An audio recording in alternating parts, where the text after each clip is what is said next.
In this short tutorial, you will learn how to turn off auto-fire in Warzone Mobile. Auto-fire is a feature that automatically shoots your weapon when an enemy is in your crosshairs. Some players prefer to disable this feature to have more control over their shots. To get started, tap on the gear icon at the top right corner. And then tap Controls. After that, tap on the auto-fire option.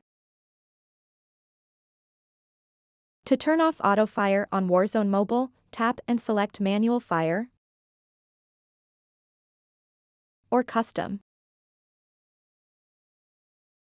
If you select Custom, you can turn off auto-fire on specific weapons. For example, you can turn off auto-fire only on shotguns. So that wraps up this tutorial. If you have any questions about this whole process, please let me know in the comments section below. And if this video helped you out, please give it a big thumbs up and subscribe to this channel for more tutorial videos like this one. Thank you so much for watching and have a good day.